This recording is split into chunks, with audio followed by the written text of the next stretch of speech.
So thanks for coming out. We're going to talk about brownfield application development today. This is a long session. Feel free to get up and leave. Feel free to come back too if you decide to get up and leave. I'd prefer it if you did, but you don't have to. If you're going to leave, at least bring a beer back or something for me. So I think we're scheduled to go until a coffee break today at about 3:30ish, and then we've got about an hour after that. This is entirely up to you guys, but we have nothing in this room after that, and we're able to use it until all the way up till 6 o'clock. So if you guys want to just keep on going, we'll keep on going. So I'll leave it up to you. Kind of the way I like to run this stuff is to get as much interaction with you guys as possible. So throw questions, comments, anytime whatsoever. Don't feel like you have to wait for me to stop. Just throw it out there, and we'll get sidetracked. We got a lot of time to cover anything at all that you want, and you guys kind of can direct it to a certain extent today. So I'm Don Belcham. I'm based out of, this is really low. It's just weird. Sorry. I'm used to pointing up here at my name, not down there. So I'm Don Belcham. I'm based out of Edmonton, Alberta, Canada. It's quite a bit different than it is here, like 15 degrees Celsius down different, so I'm dying up in the heat. So we have a .NET development community, a fairly large one in Edmonton. I focus primarily on .NET development. Are you guys all .NET developers? Are there some Java folks in the crowd? How many Java guys? Both Java and .NET? So the same with you? Okay. So we're gonna do .NET stuff here. When we look at code, we'll do .NET stuff. All the rest of the stuff that we talk about in this session is completely language agnostic. I'm not going to tell you how to implement something to help yourself out on a brownfield project that is only going to work in .NET and never for Java. Technology-specific language stuff that we get into, yeah, for sure. But when we cover the other stuff, the general stuff, it'll be any language you want at all. So you can take it back to your work and use it on whatever project you have. It's my blog, igloocoder.com. Send me an email, questions, comments, whatever. Feel free. I do my best to answer them. Slide deck's available somewhere. I don't know. They're giving you a DVD, is that right? Or a CD with all the stuff on it. It's something I heard. So it'll be there. It'll also be up on my blog. I'll put up on that. I'll put all the content from the slide deck, and then we're going to work in code. We're going to refactor some code, talk about what we're looking for in the code. I'll put the results of our refactoring of the code up there as well. I'll put the before and after, so you guys can look at that and download the two projects. Our code sample today is going to be Pet Shop from Microsoft. So if anyone in here wrote Pet Shop originally, I'm sorry, but we're going to rip it apart. So a little bit about me, whatever. Primary thing on there is that I am a consultant and trainer. I do, this is what I do for a living. I work on brownfield applications most of the time. Projects that need help, projects that are already started. Currently I'm actually on a Greenfield project, which is the first one in years that I've worked on. Another thing too is I'm to JetBrains Academy. How many people use JetBrains products? ReSharper, .trace? VB programmers or C# programmers? How many VB programmers? C# programmers? Okay. And you guys don't use ReSharper. No one's using ReSharper at all, right? You're using ReSharper? Awesome. You like it? Yeah. It's like cocaine for a developer, isn't it? Once you get it, you can't stop. Not that I know about cocaine at all, but honestly. So JetBrains makes this fantastic product that you'll see me using today called ReSharper. It's a productivity enhancer. I have some licenses to give away at the end. So we'll get you guys some free licenses of ReSharper. And they have another product called .trace, which is a memory profiling tool. I have a couple licenses of those I can give you guys too. So we'll figure out how to do it at the end. We'll do something corny to give it away probably. Okay, Greenfield projects. Basic definition of a Greenfield project is that it's, I don't know, I always think of them as being a brand new project, right? It's something new. But really, it's a project that isn't constrained by anything else. I mean, a new project isn't constrained yet, right? No one's written code that ties you into an architecture. No one's written code that ties you into a set of patterns maybe, or practices or something like that. So that's Greenfield projects. There's just nothing going on yet, and you can go wherever you want with the project. Fantastic projects to work on because you have that ability to take the right direction, do the right thing right off the bat. and to make the call on what the project, the team, and the customer needs. So it's a very, very relaxed atmosphere, I find, from a decision-making standpoint. On the opposite end of Greenfield is legacy code. This is Feather's definition of legacy code. It's from his book, Working Effectively in Legacy Code. How many people have read that book at all? How many people know about the book? All right, if you're working on code that someone else has written, this is a must-read book. Absolutely a must-read book. Working Effectively with Legacy Code, it's a brilliant book. Feather's definition for legacy, though, is that there's a lack of tests. So anything that doesn't have an automated unit test, he considers to be legacy code. I take objection with that. So I can write code today with no test on it. According to his definition, 5 minutes after I write it, or 1 second after I finish writing it, it's legacy code. It's not, I don't see that as being a good definition for legacy. I think it's too constrained to just say that one thing by itself makes code legacy. To me, this is more what we're having.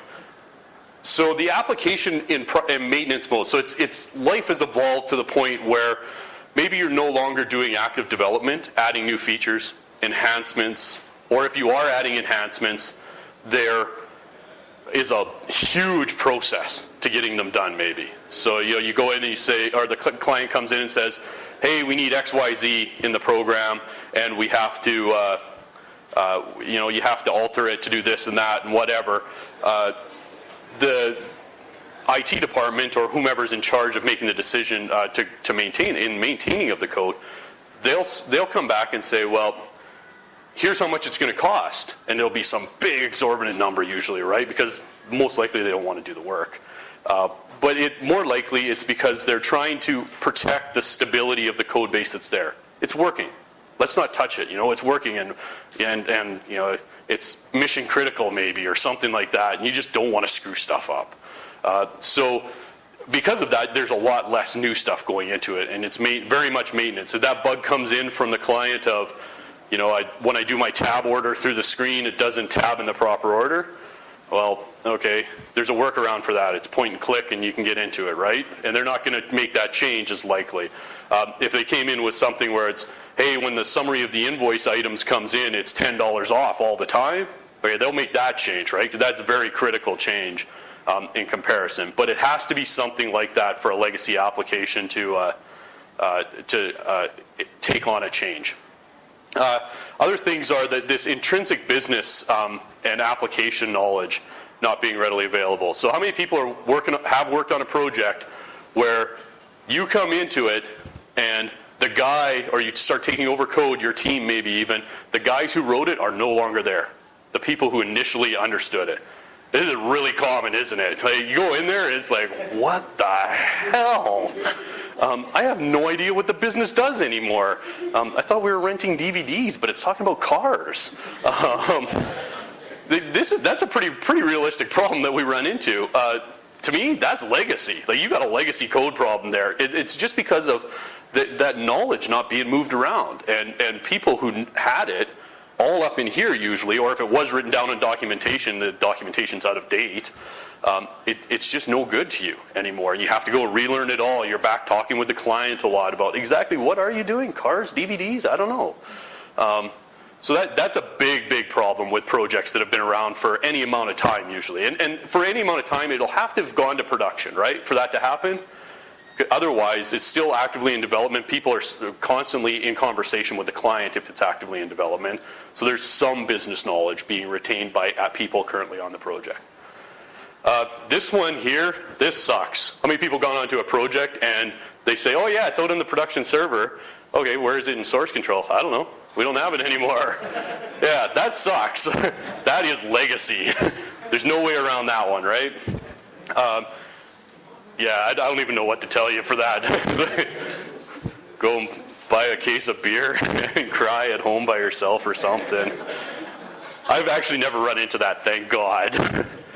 I've run into it where there's no history. All you've got is the last check-in of code. And so what happened? What was the progression to get to this point isn't available to you. that sucks a lot too. Because that progression, that delta, every time someone checks in a piece of code is really important in understanding what we're doing, why we're doing things. So that, both of those two scenarios are not overly likely to happen, but they're definitely put you in the category of legacy in my mind. And the final one, obsolete technologies, who's working on some mainframe green screen type of thing, there's a really good possibility. It's not obsolete in the sense that it no longer works, but it's less supported by the community, right? So great, we got a fantastic room of .NET developers here. Do you think we could fill this up with mainframe green screen programmers though? Possibly not, right? They're not as active out there. Mainframe and green screen is a kind of a bad example because it is pretty prominent in the industry still.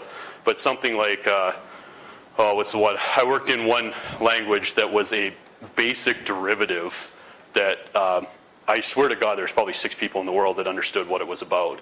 And that's legacy. I mean, it doesn't matter how much the people that build the code compiler are doing on it, that's legacy, very much an obsolete technology or obscure technology as well, right? So, any questions about my definition of legacy versus this one here from Feathers? Why I made the choice and the distinction or anything like that? Would you guys make this choice and distinction between the two? It's not just testing. Testing is a component of it. All this other stuff is a major component of determining viability of an application, whether it's under development, in an active development as well as use, and then to this extreme, this is legacy, right? Anything? Just going to be quiet all night here, and I'm going to drone on and on. We'll have about 10 people asleep in another 20 minutes. But you're an independent consultant, so you don't have to take up legacy projects. You feel like you don't have to. You're right, I don't. I do, though. So I really do. You'll see later on, I'm actually writing a book on this topic. I worked for a company in Canada called ATCO, ATCO. They're all around the world, but they're based in Edmonton. And I took on a project with them that's very much a brownfield project, and I knew it was borderline. It was active development, hadn't been released to production yet. It damn near was this for definition of the code base. Hadn't been in production yet, and it was almost this definition. I took it on because of the challenge, and I needed book material, but that's selfish, that one. So, but you're right. If I did walk into a place and I saw this, I probably would walk away from it, most likely.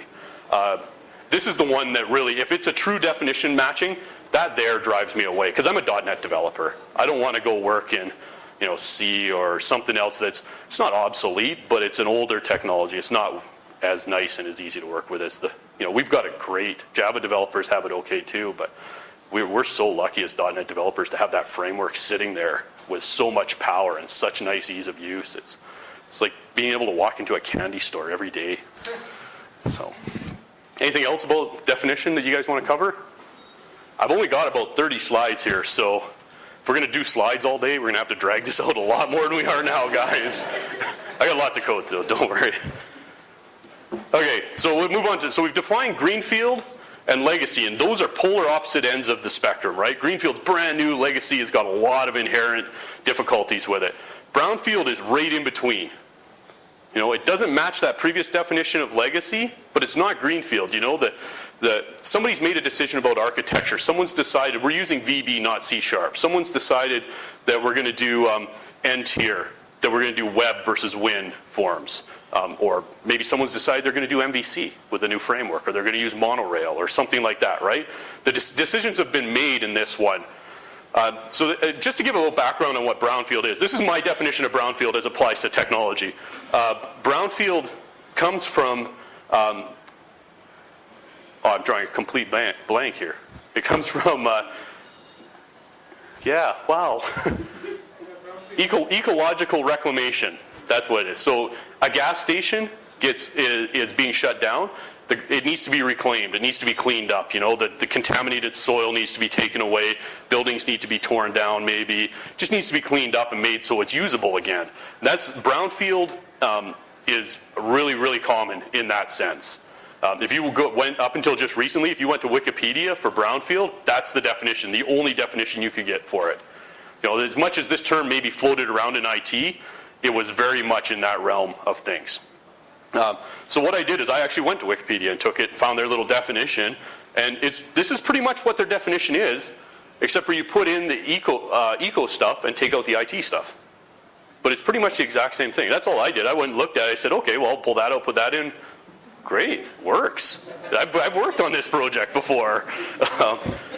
So although I kind of did this definition, it's really somebody else did it for me.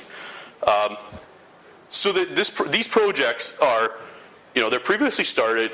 This is kind of a controversial one. Contaminated by poor practices. Who defines what a good practice is, right? I mean, there's some obvious ones out there. Version control system. Okay, everyone pretty much knows that's a good practice, right, to have that. Some projects don't. It seems like I was in John Luke David's session this morning. He asked a question, and there was nobody not using version control, which is awesome. I've run into it before where you go into a town, ask that question, and like 30% of the room says, yeah, we don't need it. Right? We just move files around by email. Okay. I don't know how that works for you, but good luck. I'm sorry? That's how the distributed version control guys have come down to now. Yeah, well, it is. It is. Like if you're in Git, that's where you're at, kind of. But it's a little bit more structured than email, thankfully. So practice definition, whether they're poor or not, it's somewhat subjective. There's some things like good OO design. That's pretty much been defined. What's a decent, how do you write OO code? We've got 4 or 5 main tenets of it. There's a lot of principles like single responsibility, open close principle, all these types of things they're fairly well designed and they're accepted overall in the OO community. What you'll find though is in relation to that, maybe you're working in these nice OO languages like C# and VB, but no one's using OO practices. It's VB6 code in VB.NET or VB6 code in C#. It's procedural, and there's no, inheritance doesn't necessarily mean OO code, but maybe there's no inheritance involved where it's required. There's no design by contract. There's no encapsulation. That's a really common one, no encapsulation. Single responsibility. How many people have methods in their code that are like 4,000 lines long, or classes that are 4,000 lines long? Not single responsibility whatsoever, right? There's no way you can tell me that there's one thing that piece of code is doing. That's really common. That's the type of thing I mean by poor practices. Is you're not pushing, or you're not using the language and the tools in the way that they can and should be used in an accepted manner. Structure is another tough one. I have my own beliefs. We'll cover them a little bit today about how you should structure your code. I've gone into projects. This one big project at ACO that I worked on, 56 projects in the solution file. It was massive. You open that thing up, it's like, okay, we're going for lunch. You come back and it's loaded Visual Studio finally. You do Control-Shift-B to build it, and it's like forever for it to compile. I mean, it had a lot of code. We had like 300,000 lines of code in there, but 56 projects is stupid crazy big. That's the kind of structure thing that you run into where people have made structure designs that are, or code layout or solution project layout decisions that aren't necessarily sustainable. That's a big thing about this, right? Is you've reached a point if you're on a brownfield project, you've probably reached the point where it's not sustainable to keep doing what you're doing anymore. You're hitting this barrier where you can't increase the velocity of your team when required, or you can't make a change as quickly as the client needs you to, or the project manager needs you to, or something like that. So you've hit this barrier of sustainability of the current practices. So structure design kind of go hand in hand. Design, we'll look at code in Pet Shop today. So one of the things with Pet Shop is I haven't looked at it for years. I downloaded it last night and installed it on my machine. I wanted it to be an experience for us to go through it, because I'm guessing you guys probably aren't actively working on Pet Shop, of us all kind of being in this project together, coming in new. What are we going to do? I briefly looked at the code to make sure it was all there, and it kind of compiled in that. Wow, are there some bad design decisions in there? There's massive amounts of code in a click event or page load or things like that, where it's leaky abstractions, single responsibility shot. So that type of thing is what you're going to see in this area here. So we've covered the negative. Once we've reached this point, this is all the bad stuff about the project, right? This is all the cool stuff. You can recover any one of these projects, right? So that big nasty project I was on, we did amazing things to help bring it up so that it was easier for us to write code. They were used to, the BAs, designers, were used to handing off code to the developers, And like, okay, you guys are gone for like 2 weeks. You'll do something, you'll get back to us. By the time I left that project, they'd hand it off to us, and 3 or 4 days later, we'd have that same size task done. So you can do amazing things with the code and fixing it. You have to have all those things, or have none of those things that are legacy to be able to do it. So if you don't have the code base, well, you can't make the changes, right? So this is another one I struggle with, comprehensive refactoring. I think ultimately you want to do comprehensive refactoring to make the code as good as you possibly can overall. The question is, should you? Should you go in and change something if it's working already? You know, yeah, it's working and I don't have to touch that area. I don't have any new development going on in that area right now. I have no defects coming in that area. Should I just leave it alone? Or should I go in and just rework it all? And that comes down to resources, time, you know, how stable do you need the application to be? Should I dive in there? Well, next week I've got to do a release for the client. Probably not, right? You want to make sure that you're making these decisions. So although you want to do it comprehensively, the refactoring and the redesign and the improvement, overall improvement of the code and the ecosystem, you want to do it in a responsible manner, you know, and be pragmatic about it. I think all of us, well, I'm not sure, the culture in North America as developers is that you want to sit down and you want to just, oh man, this is awesome. I can do all this cool stuff with the code. I can single responsibility all this, and I can do a nice specification pattern over here, and this is cool, off we go. You have to pull yourself back and step back and say, yeah, I do want to do that stuff, but is the value added required, and does it make sense at this point in time? So, any questions about what Brownfield is? It's going to be quiet today, isn't it? So these are the bullet point things of what we have. This one's pretty important. Don't go onto a project and think that just because it isn't, or it is in production, it's not Brownfield anymore. It can be in production, you know, released to production.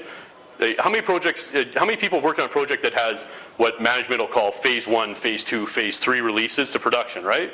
Okay, if you're on phase 2, you're in production, you're not legacy anymore. You're actively developing new features onto it. You're probably tying into existing functionality, yeah, maybe you're even modifying or enhancing or fixing defects in existing stuff. But it's under active development. That whole code base is usually up for grabs and up for change, right? So just because it's in production doesn't mean it can't be Brownfield. The rest of this is almost just the opposite of what legacy is in a way, right? So, anything? Somebody speak. Okay. So the title of this presentation is Parachuting into Brownfields. Parachuting in, I've had this term used before. It's like, oh, you're just dropping into the project for a little while as a consultant, right? So you're jumping in part way. You're dropping into the middle of things. You're parachuting in. I had a great parachuting thing that didn't really work with this slide deck, so you don't get to see it, sorry. So these are the reasons that you usually come in. At least these are the main reasons. There's lots of reasons you get put on a project, right? Maybe you're there for some kind of training or mentoring, something like that. But these are the big ones. You know, you're being brought in to replace somebody that left. You know, it's really, really important to ask this question. Really, on these projects, did they quit? That'll tell you something, right? You know, as much as I joke about that, that is really good to ask. The guy that was on before me, he quit on that big project. I probably should have asked why. So, you know, the fired ones, they probably won't tell you that, but I don't know, it depends on what the guy was like. If it was me, I got fired, it's probably because I should have done that. Of these three reasons, all of them tell you something though, right? So if the guy quit, obviously there's a reason. Maybe he quit because he got a better offer from, you know, Google or something like that. That's always possible, to just have it be a true, honest, I need to make a life change or a career change or job change type of decision. It could very well be like, I can't work with management here, you know, or the project's being run in such a way that there's just no way for me to get anything done, and I have to leave before, you know, whatever. I bring a Nerf gun that shoot something real for a change or something like that. If it's an understaffed project, why is it understaffed? Like, what's the reason that they feel it's understaffed? How many people know of Mythical Man Month, the book? Okay, so that's another really, really good read around this subject. Mythical Man Month has, I can't remember the name of it, but it's like a theory or something like that in there that says that adding resources to an already late project only makes it later.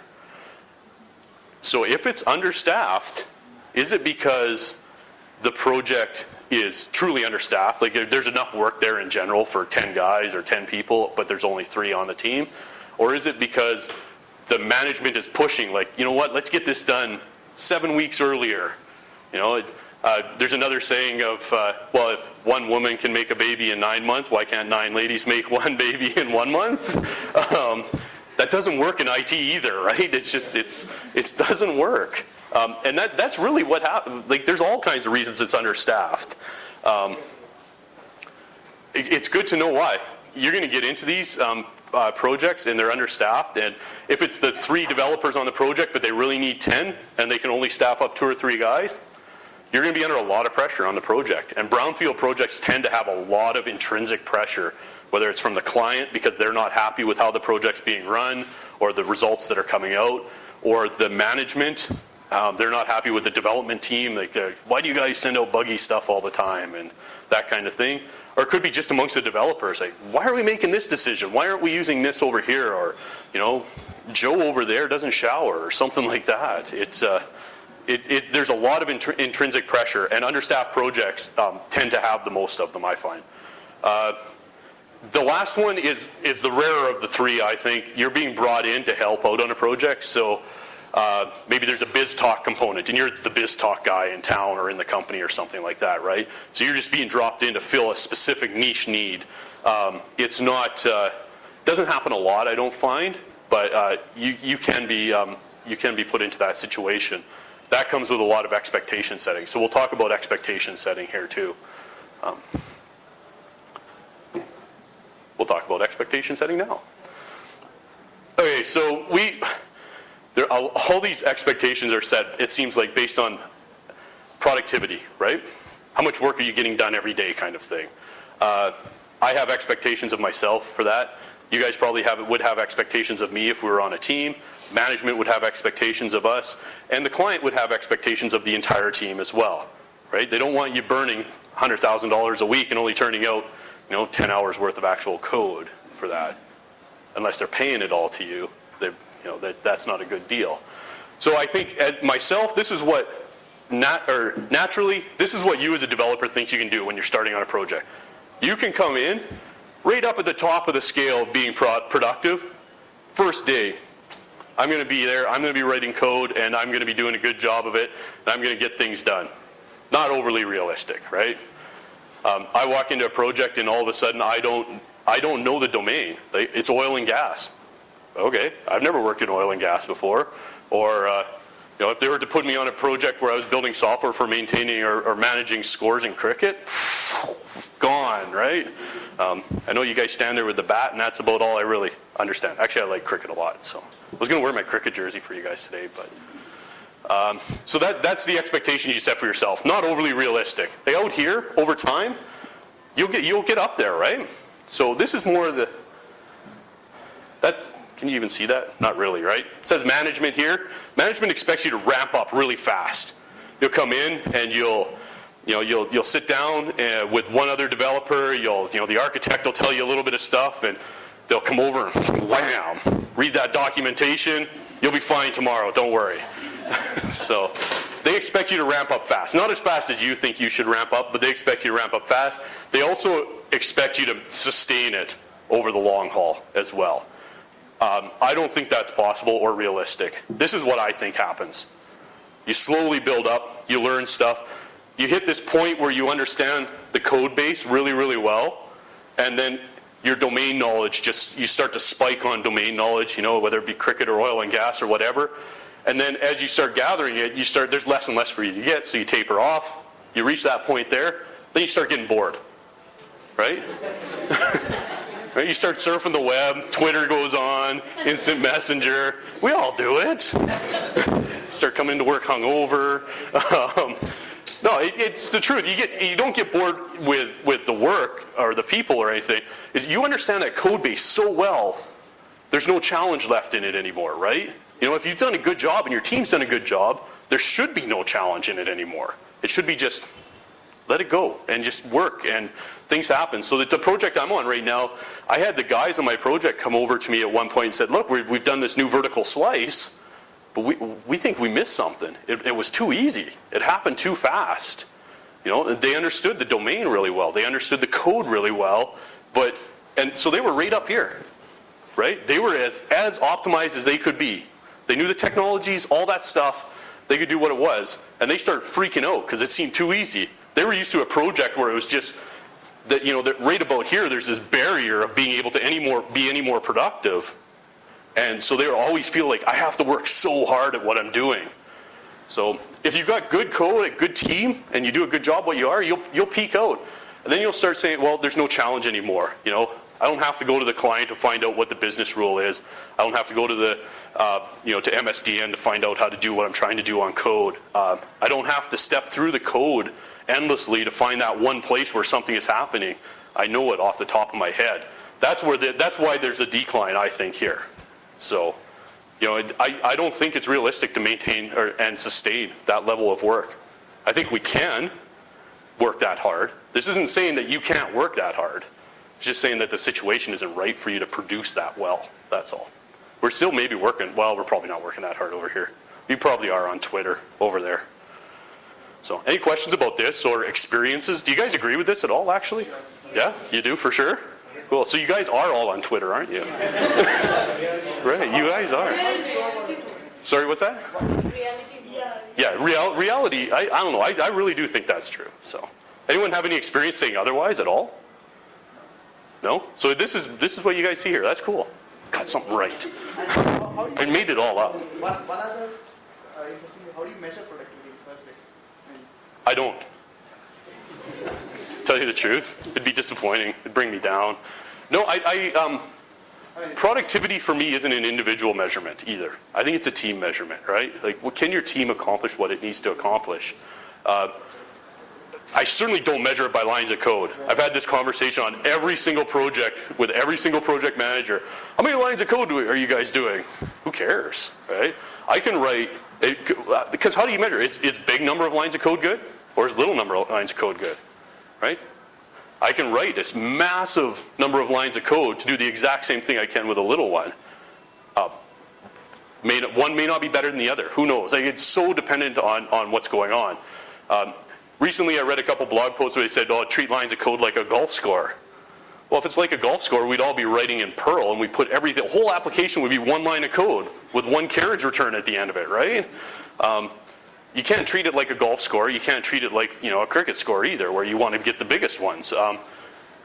Lines of code is a non-measurement in my project, as far as I'm concerned. I could care less. I'm actually playing around with a conceptual measurement that's based on unit testing and lines of code in combination. So it's not code coverage. So are you guys familiar with code coverage? How many lines of code are actually being executed under test, percentage-wise? So it's not that. But it's more of saying how many lines of code per unit test are there. So that unit test might not relate to the lines of code, and who cares what the number is? What's the delta over time? So are you maintaining a steady number of unit tests being added for lines of code being added? Or do you see this big drop off where all of a sudden someone added 10,000 lines of code and no unit tests? And you see the ratio changing. So I'm playing around with that. I haven't really figured out if that's a productivity measurement I want to have or not, but it's an idea I'm playing with right now. So productivity for me, I'm an agile practitioner, so I look at productivity as being velocity, abstract concept. How many people are familiar with velocity? Okay, so velocity is how much work can you get done over a period of time, right? It's units of work per time, kilometers per hour, right? Same thing. What's a unit of work? Now you're into the same problem again. What's lines of code? Unit of work for me is an abstract of points. It's just a concept. So you go and say, we need to add a edit customer screen. Edit customer screen is 3 points. It means nothing. right? Doesn't have any correlation to the number of hours you work on it, but it's the concept of 3 points. Maybe putting on a, I don't know, in stock trading, maybe you're doing some algorithm in stock trading. Well, in the same thing, the same program, well, maybe that's like an 8 point. So it's almost 3 times the size of editing a customer. That's the only thing you can tell by the points is relative size. So then you look at how many points did you get physically completed or totally completed in your 2-week iteration, say. So you got 10 points completed in 2-week iteration, that's your velocity, 10. And then you look at it over time. 10 this 2 weeks, 14 the next 2 weeks, 8 the next 2 weeks. You know, it'll fluctuate, right? You know, maybe you hit a problem. You only got 8 done because you estimated something being 3 points, but it in reality, it turned out to be something that probably should have been 16 points or something like that, right? It just happens. You misestimate.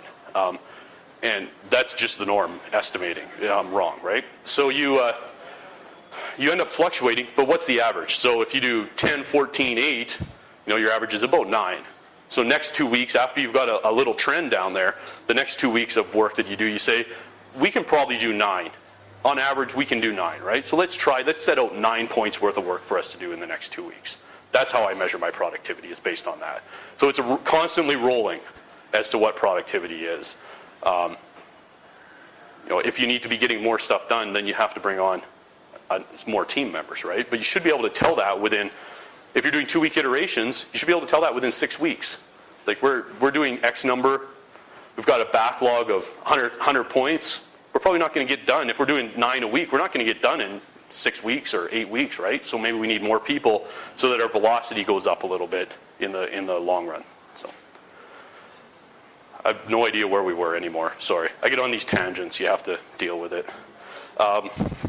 Anything else you want to talk about expectations? Do you have expectations of me today that are higher than where I'm reaching right now? Am I down over here on Twitter?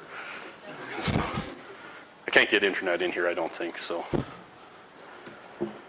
Okay, so we talked about this concept of a project having many different social aspects to it. You know, the client's mad at the team, the project management's upset about something with the team, or the client even. So there's just this big web of finger pointing almost in a way happening. I don't know, to me this is kind of common sense stuff. Usually if you're jumping into a project, you really want to tread lightly first, right? You don't want to be that guy coming in there and saying, change it all. No one will like you. And you probably won't succeed either. That's the thing. I've tried it. Unintentionally tried it, and it just doesn't work. You fail. You fail gloriously. Big smoking cloud, that's all that's left of you. So when you jump on these projects, your dev team and the overall team quite possibly has really low or lower morale, right? God, it sucks that we have to go change that. It's going to take 3 weeks to do that, and why did they have to ask for that change? Like, that's really a common one. Why couldn't they make their mind up right away? You know, there's no concept of embracing the fact that we're trying to deliver to the client what they need, what they want. And ultimately, that's why what we're all doing, right? We're there to write a line of code that does what a client needs it to do. We're not there to satisfy our own technical desires or, you know, make the project manager overall happy about, you know, their status report or something like that. If we're not giving the client what they want, we're not doing our job. So, team morale can be really low. I find. Actually, I find that on every single project, Brownfield project. Team morale has dropped significantly. So if there are people sticking around, you're being dropped in to replace some guy that quit or got fired or maybe got transferred. The people that are hanging around, if they've been around for any amount of time, they're going to be attached to their code, right? How many people here like someone criticizing the way they write code? Yeah, nobody. You don't want me walking in and say, what the hell did you write that for? You know, it's just you get all back up and you're like, it's defensive and angry and it just doesn't work, right? So you got to be really cautious about that. You don't want to go in and start complaining about code. You want to go in and look at it and internally say, yeah, that's not good. But just internally keep that track of it and know where it is, and then formulate a plan of how you're going to direct the project to be able to rectify the problem. So it's code ownership what I find on Brownfield application is that code ownership is a individual thing. That's my code. I wrote inventory. That's my code, right? How dare you say that about inventory? I wrote that. What you want to strive for, at least I want to strive for, is team ownership of the code. That's our code, right? We wrote inventory. The problem with I wrote inventory is there's an expectation that I'm the person that's going to go fix that inventory, right? I'm the person that is responsible for anything that's going to happen in the future with inventory. Maybe I'm going to end up down in the Bahamas having a beer and a margarita on the beach next week. What are you guys going to do then, right? Who's going to have the confidence to go into inventory to do something with it? Probably no one. And that's a huge risk in a project, I find. And if you're having problems with personal attachment, personal ownership of code, an easy way to sell it to your project manager or management of any kind is say risk, right? Project management is all about mitigating risk. So if you say that there's a risk in something and then tell them how you can mitigate that risk, they're all for it, right? They're golden. They want you to help them mitigate risk. So if you say, hey, there's this feeling in the team that we've got these little silos of responsibility, and he's going on holidays for 2 weeks, and they're having a kid, and who knows if he's coming back after the kid's born or something like that, right? You have this thing coming up. What are we going to do? How are we going to mitigate that risk? And if you can say the whole team is going to have this responsibility for code, where we're going to build a culture of team ownership, then the project management will get behind you in a big hurry. Okay, politics is a really interesting one. I get the feeling you guys have seen this one. Yeah, what do you say about politics other than it happens? You got to know and you got to feel out really, really carefully how does operations deal with development? Is there animosity there? How many of you guys work on teams that has a database or company that has a database department and a software development team? Isn't that a good one, eh? Yeah. Are you a database guy? No, sorry. I was going to point you out as being, he's your problem. It is a really good one. That's the one I find more commonly than operations development is database development. Those guys, they've got this vested interest in protecting the database, and justifiably so. They should protect the data, the quality of the data that's in there, right? We need someone to be that gatekeeper of data quality, and a lot of developers can't be trusted with it. Some can, some can't. But you shouldn't be doing this with them all the time, right? You shouldn't have them saying, that sucks. Like, why are you writing that data access that way? Or the one that I really hate is, you're making too many calls to the database. Okay. We'll just not make any calls to the database. It'll be a fantastic application, don't worry. We'll just stub out the whole data access layer. The only person you see is Joe Bloggins. That's the only customer you get, sorry.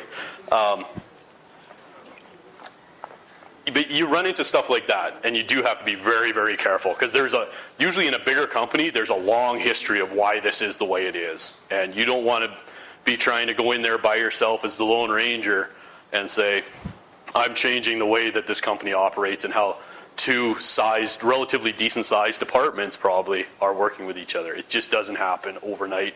And if it's going to happen, you're going to have to get management on both sides to buy in to work with you to make that change. And my experience with bigger companies is that management has grown up through the company in this environment of very divisive teams, and they're not going to see it as being a problem. They're going to say, oh, that's the way it's always been. Okay. But you got to tread lightly. You really do. Politics play a huge, huge part in software development. Client perceptions is another one. I may work on a project where the project management really protects you from the client, or protects the client from you, depending on how your team works. Do you guys have is it common to have access over here to the client, directly with the client, or is it something where it's through a proxy or project management or BA? Direct? You guys are seeing direct as kind of a common theme? So if you're working with the client directly, you have to be careful what you say, but really, really listen. Like, that's the key to all of this, I find. If you're going into a new project, just shut up and listen for the first little while, because you'll pick up little hints of things. The client will say something like, "Well, that last release, what a disaster that was. I mean, we were in here for the whole weekend trying to recover from that." Just little things like that. You don't have to answer it or respond to it or whatever, but just pick it up and you'll start to see how the two teams are working together, or the two groups are working together. And then, the key in that one there especially is realizing that maybe there's a pain point here. Maybe rollouts are a pain point, or going to UAT with a new version is producing a lot of the same bugs that they saw the last time we went to UAT with a new version. Take those pain points and put them on the list of things you got to fix on the project, right? Brownfield projects aren't all about fixing code. They're about fixing process, about fixing the relationship that the teams have together, and a lot of that is pain points, right? So if you have a problem with releases having a lot of defects, okay, so there's a major pain point, right? That from the client's perspective, that hurts. Like, who wants to go and work on something and say, oh yeah, tab ordering on that screen's been fixed? No, it's not. Like, I hate that when I'm on the development side and I say it's been fixed and they come back and say, no, it's not, and they're right. That hurts. Like, basically, you're telling me I don't know what I did for my job. And I have enough pride in myself and my work to say, yeah, I do know that it doesn't work and that, or it does work, or that kind of thing. So take those pain points and figure out how to address them. And maybe the fact that there's lots of defects coming in the pain point isn't with releases, or it isn't with the developers fixing the bugs, or with the defect tracking system or something like that. Maybe it's embedded way down deep in the code, and that there's really, really tight coupling in the code so that if you change anything, it just cascades and ripples right through. And all of a sudden, changing ID from a string to an integer in one place in the bottom of the code means that your tab order is screwed up. Honestly, I've seen that one happen. That specific example has happened to me. For some reason, they tied IDs to tabbing. So, but learn your client perception of the team and the project and figure out how to work with them. Shock and awe. This is one of the ways to go into a project. This is I'm here, I'm going to make a difference, and I'm going to do it today, damn it. Yeah, it doesn't work, right? This is usually what happens. It blows up right in your face. Might take a month or two, but it's going to blow up in your face. So this is my whole tribute to the U.S. politics. This slide and the next slide. And we'll just leave that alone from there. Shock and awe just doesn't work. I mean, it's what we want to do. We want to go in and make a big impact. It's back to that perceived productivity thing, right? We want to make that top level impact when we get into a project. We have to be comfortable and knowledgeable enough to say, we'll work up to that, not try and drop the bomb the first day. So, hearts and minds is the next way. This is the one I like. My tribute to Canadian politics. I mean, we're kind of fluffy and hearts on us, but we don't get much done either. So, hearts and minds will work. Usually I find you need a combination of the two. I don't have a slide for that. I didn't know what to call it. Hearts and awe doesn't work. You usually want a combination of the two, but hearts and minds will work in some places by itself. The reason it'll work is because it's more of a listening instead of a telling thing, right? You're listening to their problems. You're empathetic with everything. It's more about addressing everybody else, not yourself. Shock and awe is about me coming in and doing something. Hearts and minds, I think, is more about, yeah, I'm coming in, and what do you need today? Like, what's your problem? It's more of like the service industry of being a waiter or waitress kind of thing, right? It takes a lot of time, though. This one here especially, some people will say, well, I can give you my confidence in that. Really, you got to earn it after about that much of giving, right? You got this much confidence that you have, that much is given. The rest you got to earn. You got to prove that you can go through and change code without creating defects, or fix defects without creating defects. You have to work through and prove this to the point where they'll say, I anticipate and I'm comfortable with saying there will be no new defects or recurring defects the next release kind of thing. But it takes time. I was on a project at ACO for 12 months. I never got confidence I got a little bit of confidence from the client. I never got confidence from my project management team. So it just doesn't come around quickly and easily. So part of the reason I didn't get confidence from project management is because I tried that. I tried the combination of the two, but I was heavy on that. The combination of the two is needed, though. You need to be confident enough in yourself as a developer, a skilled developer, an experienced developer, to come in and say, There's the line right there. We're not crossing that line. This is the standard we're going to set. And no matter what you, Mr. Project or Mrs. Project Manager, say, we're not crossing that from a technical standpoint. We're going to stay right there and stand our ground. We are not going to write poor OO code because of all the problems that come along with it. And no, just knock it out. No, we are not going to write poor OO code. Right? You have to know when to take that stand, though. I have the habit of taking that stand on everything sometimes. Right? No, we're not going for lunch at 11:30. That's probably not the best one to fight on, right? So that's why I think the combination of the two is good. It's take the time to listen, but also know when you have to help them along and help them know what the right direction to go is. Lots of times, especially if you're coming in with some experience and some knowledge, and they understand that, and obviously they've hired you for a reason, right? Very rarely does a company hire you because you suck at what you do. Did somebody say, yeah, they do? Oh, sorry? Okay. Usually they place some confidence in you based on your resume and interview skills.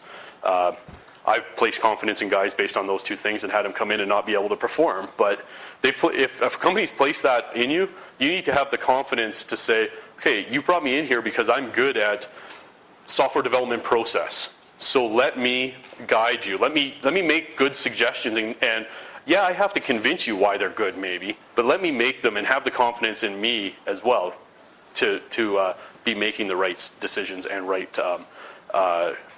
present the right options. So, any questions about shock and awe versus hearts and minds, other than why did I pick a Care Bear? None at all?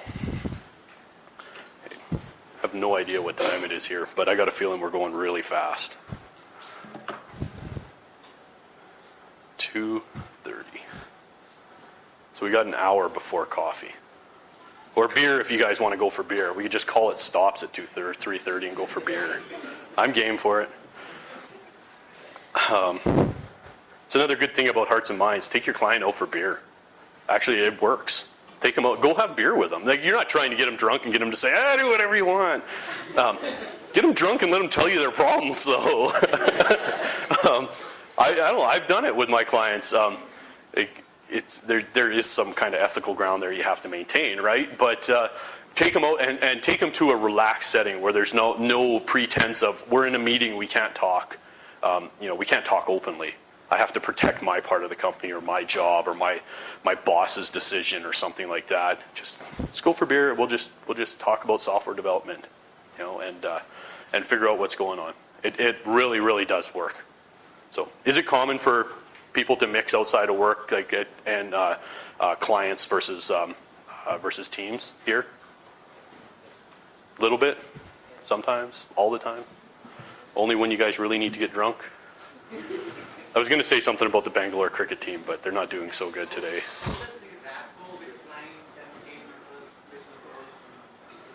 The rapport, how does it play a role? It plays an immense role, absolutely huge role, especially if there is any kind of direct conversation. If you have a client proxy, so maybe a BA or something like that in between the actual client and you, it maybe doesn't play as big a role for the two extremes, the client and the development team, but that poor BA is going to get beat up if you don't pay attention to it, right? I mean, they're the person that's going to fight your battles for you, likewise for the client. The rapport is huge. You have to have a rapport to the point where it's all about confidence. They're confident that team, my development team working for my project, is doing a good job, and they have my interests at heart. And the development team has to have the comfort and confidence of being able to say, the client, they want that change, but they're not doing it to be malicious, right? They're not saying, we want it to be pink background now, just because, maybe they're doing it just because it's a spontaneous thought for them, but they're not doing it because they want to make your life a living hell. They're doing it because for whatever reason, they've thought it's a good idea. So both sides have to have that confidence and comfort level Otherwise, if like the bad side of the report, if you don't have that, you're going to sit there fuming about every different, change request that comes in or defect that comes in if you're on the development side, and the client's going to sit there just fume like no one's business about the project's late, or I don't understand what they're doing over there all day. Every time I go over there, they're just sitting around having coffee and talking. Like, no, it's building. The project's building. That's why we're having coffee. It builds 9 times a day. Yeah, it builds 9 times a day. So you need to have that. You need to have a really good rapport. You really do. Every project that I've seen fail, and I'm not saying this is the reason they've all failed, but every one I've seen failed has had a really bad client relationship. There's been some significant negative thing there. Some of them have been because of the project itself, how the project was run. Others have been historical problems between the two groups. Maybe it was a previous project or some project in the past, and it just.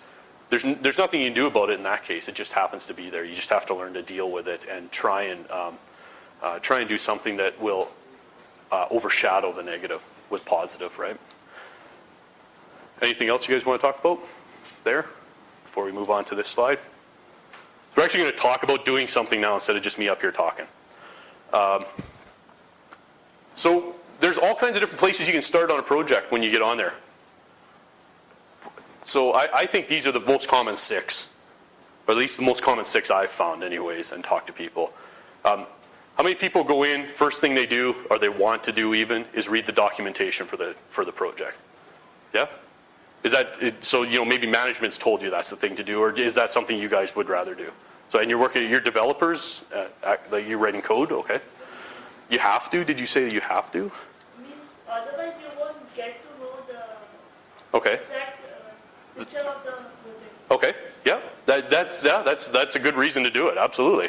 And that is what you want to do when you come into a project, right? You want to come into a project and figure out what the hell's going on. It's that whole DVDs versus cars thing. Like, I don't know what we're doing here, we're selling something. So the problem I find with documentation is that development teams and project teams in general are sloppier than all heck when it comes to documentation, right? High-level documentation, architectural thing, like, oh, we're going to do end tier. It's going to have SQL Server on the back end. That's a pretty little picture you drew there, Mr. Architect. That probably lives fine. It doesn't change. It doesn't go out of date. But that guy that's writing a document about the API, I almost guarantee you that's out of date, right? Who really writes code and adds a parameter to an API and then actually immediately goes and changes the document somewhere? It just, I don't know. It doesn't feel natural to us as developers, I don't think. That's the last thing that we feel like we want to do. So, I mean, while reading documentation is good, I think it's good depending on the type of documentation you're reading. More granular the documentation, the less productive reading it is, I think. That's my personal opinion, though. So, take it with a very, very large grain of salt. Sorry? I said, please take my opinion with a very large grain of salt. It's worth nothing most of the time. Other times, it's worth a good drink. And usually that's because you're like, oh, I can't believe you said that. So the next one that I found is you go to a meeting with someone, right?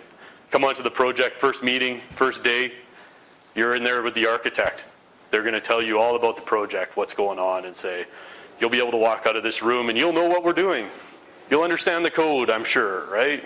They get up there on the whiteboard and it's scribbles all around and lines and circles. And you're like, wow, that's a pretty funky spider web you drew. You walk out of the room and you're just as confused as when you started, maybe even worse. How many people do that or have done that? I think it's one of the least productive ones. Yeah, it makes the architect feel good. Architects like to be able to go up there. And are there any architects in the room, first of all, that have heavy objects they can throw? Okay, architects like to go up in front of a whiteboard and draw stuff and proclaim their knowledge to the world. That is their goal in life, it seems like. Yes, yeah, architectural astronauts or ivory tower architects. Architectural astronauts is a really good one. Their heads are so far up in the cloud that one good hard smack, the helmet goes off and they suffocate. My experience has been architects. This can happen other ways too. I've brought guys onto teams, and I've actually had them come to a meeting. One of the first things they do, come to a meeting, but with developers, not architects. I don't think it's overly productive from their ability to go open the IDE and start writing code. It doesn't help them a whole lot. What I try and give them out of that, though, is some social knowledge about the team. Like, what do I complain about? I've been there for a year. What am I complaining about? If they're good people, good developers with decent soft skills, they'll pull that out and say, hey, whoa, hang on. They don't like working with the DBAs. So they'll just file those little things away. It's like what we were talking about earlier, just listening and figuring things out. I don't like using that, though. Really, I really don't. Number 3, I think, is where we naturally fall as developers. We want to look at code, right? Well, we want to look at other stuff on the web too, but we want to look at code.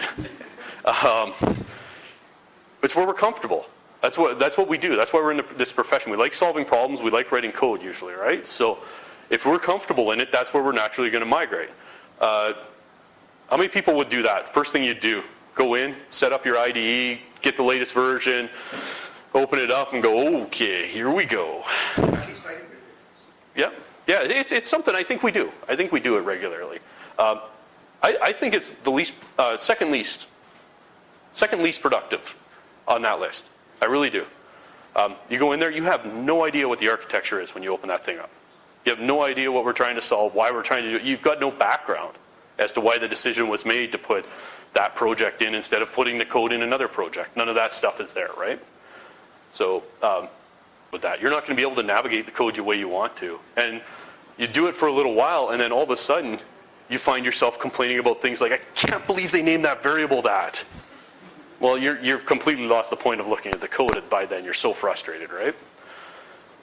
So another one, I've never tried this on a project, but every project manager that I've ever dealt with thinks that a new hire should go and fix a defect. Who here on their first day of work can fix a defect for a project they've never seen before? You can, or you do? You try? Yeah? How successful are you at it? Sorry? Yeah? Yeah, if it's simple code, you can do it, absolutely. I mean, most of us are going into fairly complex business problems, it seems like. I think that what you do, you end up spinning your wheels a lot, right? Because you're not just doing this, you're doing this too, right? You're trying to navigate that code for the first time, and you don't understand what's going on. Worse yet, you don't understand the repercussions of the change that you're making. And you're introducing a lot of defects on the side, right? You know what, I can change that constant, nothing will happen. So, I think that this is the least productive way, myself. No offense to you, because I'm sure you do a good job at it. You're a way better programmer than me, I almost guarantee you that. I do think it's one of the least productive ones. One of the reasons it is, too, is because of number 5, you're working in isolation on the code, right? What do you do when you're in there and you're just sitting at your monitor looking at it, trying to solve the problem? I don't understand. You get up, you go over, bother someone else, they tell you a little tidbit, you go sit back down, you're like, what'd they say? Okay, go ask again. Sit down, you're like, okay, no, that's not what they said, right? So what do you get done? In the end, you end up doing a lot of troubleshooting and stuff, which is why I like number 5 a lot better than that. Of those 2 options anyways. And number 5, I think, is way more productive than all these by themselves. I think because it rolls other things up, right? You're trying to solve defects maybe if you're coding with someone else. I mean, maybe you're doing new feature too. That's always a possibility. You're looking at the code. It's like you're in a meeting, right? You're sitting there having a conversation. If you're pair programming, you're having a conversation with a person. And it's not just about what are we doing in the code. You get the little things like, oh man, why did the DBAs make us do that? Like, I'm going to pick on DBAs all day in case you can't tell. But you get that stuff. You get the social aspect out of it too. You start seeing why is the development team frustrated? What are they complaining about? And you can learn a lot from that. So pair programming is awesome, I think. Convincing your boss to let you do it, whole nother problem. Right? What do you mean we got 2 developers and 1 computer? We bought that other computer for a reason. It is really productive though. I mean, how many people here pair program? Yeah? Is it pretty common practice over here? Yeah? Wow, that's awesome. It's not common back home, man. Pair programming is two guys by the water cooler talking about code. Is it coffee time already? No? Okay. Okay, how many people will do this last one? Analyze the build process. I tried doing this on a couple of projects and burned my hands really bad. Generally it works. Yep. There's one project, the company was free to go at, and their build process was install the latest stuff on your machine, Yeah. and get the source code and try building it. Yep. And finally I got them to give me a build script. Yep. Which they had, but it didn't matter because they were, all the process code they were using to create object everywhere. Oh my God. Wow, now I do really feel like we need beer. Create object sucks. We're going to see that today, though, in Pet Shop. Analyzing the build process works great if there's a build process, right? You get on that project and they're like, what do you do when it's release time? It's not release time. What do you mean we got to know what we're doing? It's what we do the day before we release. So there's quite often, and there's no automated script. Lots of times building the code is the developer, like you say, you get latest version, and not even doing Control-Shift-B to build. It's F5, I'm going to run the code. Hey, look, no errors, right on. We can release. It is important to look at that, though. If that's what's going on for your build process, that tells you a whole heck of a lot about your team that you're working with, right? And the project, the mentality of the project is not the reason you have build process, automated builds, is for reproducibility, right? You want it to happen exactly the same every single time. If somebody's hitting F5 in the IDE, well, that part's happening exactly the same, but who knows what else is going on, right? I mean, first of all, F5 doesn't automatically rebuild stuff if it hasn't changed. Control F5 does, I think.